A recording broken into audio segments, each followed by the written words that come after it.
Voir Inzaghi aussi impuissant, ça me rappelle la finale de Shaolin Soccer. La stratégie d'Hugo a porté ses fruits. Inzaghi est en pleine tourmente. Sa décision de tirer est l'une de ses pires décisions depuis longtemps. C'est dire le niveau de l'emprise mentale d'Hugo. Et qu'on ne vienne pas me sortir l'argument de l'ego d'attaquant pour justifier ce tir, ça n'a aucun sens. Inzaghi est l'un des plus grands cerveaux du manga. Il a prouvé plusieurs fois qu'il savait faire la passe quand c'était la décision la plus rationnelle. Tu veux me faire croire que Inzaghi, sous Métavision, n'a pas vu Charles arriver dans son dos? Il était tellement content de vouloir prouver à Hugo qu'il allait marquer qu'il en a oublié tout le reste. Un Inzaghi concentré, manipule et anticipe les déplacements des autres joueurs. Yukimi a pu en témoigner.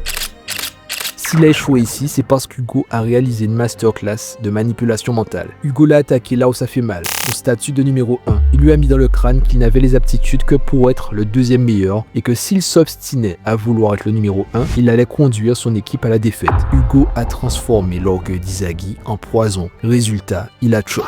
Pour ne pas donner raison à Hugo, il a tiré alors qu'il savait que la passe à Rin était la meilleure option. La frappe était si prévisible que Renoir était déjà sous la trajectoire avant même l'impact. Renoir, guys. Pour la première fois de son histoire, Inzaghi risque gros. Toutes les caméras sont braquées sur lui et là, tout de suite, il est impuissant. Il va devoir choisir entre devenir un outil au service de la victoire ou devenir un outil au service de ses propres buts. N'oublie pas les mots d'ego. Il utilisera tous les joueurs à sa disposition pour réaliser son rêve. Et si Inzaghi ne trouve pas de solution, sa place sera sur le banc. Est-ce qu'il peut encore redevenir le protagoniste de ce match? Dis-moi ce que t'en penses.